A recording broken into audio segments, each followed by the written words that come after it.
The broken scale. Your machine is broken. The accusation shattered the quiet morning buzz of Greenhaven Market. Heads turned.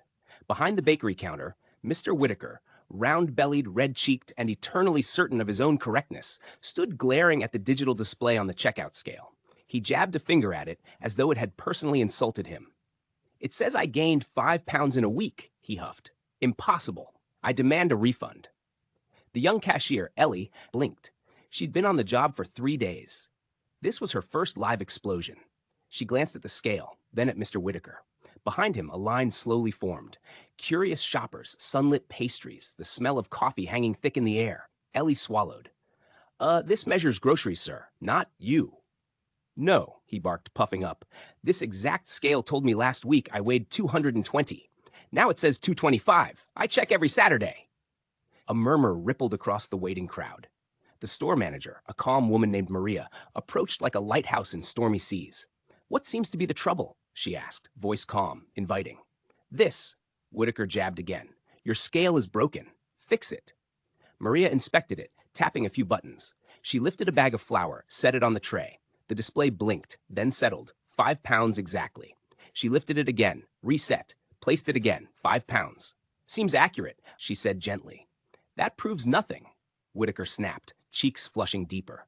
"Its reading on me is wrong." Maria inhaled. "Sir, this is a produce scale. It's not meant for body weight." But Whitaker wasn't listening. His certainty towered over reason. Ellie tried to help. "Maybe your home scale." "My home scale would never lie," he thundered.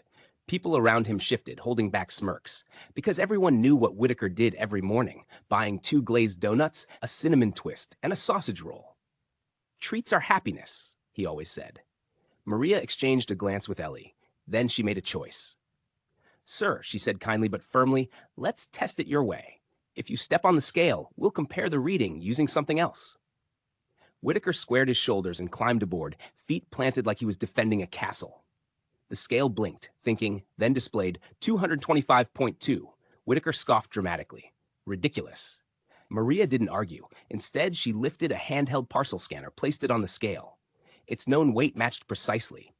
Then she walked over to a shelf, grabbed a sealed 50-pound flour sack and set it down. Reading perfect. Then 50 pounds plus a 5-pound bag. Still perfect. The crowd leaned closer.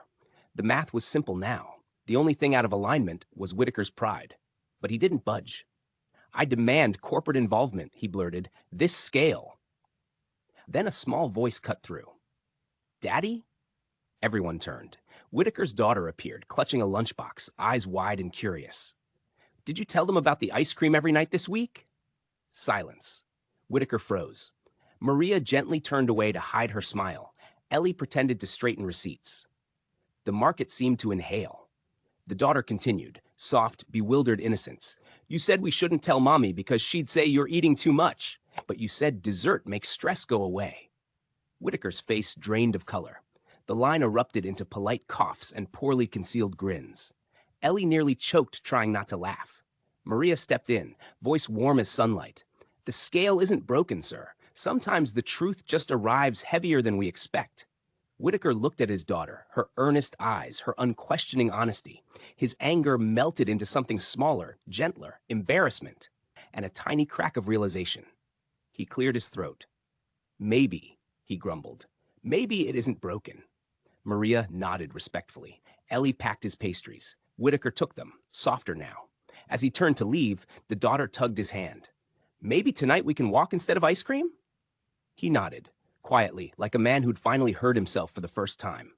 And just like that, the crowd dispersed. Conversations resumed. The market breathed. Sometimes the most faulty instrument isn't a machine. It's the part of us that refuses to weigh the truth. If you enjoyed this story, don't forget to like, share, and subscribe to help the channel grow.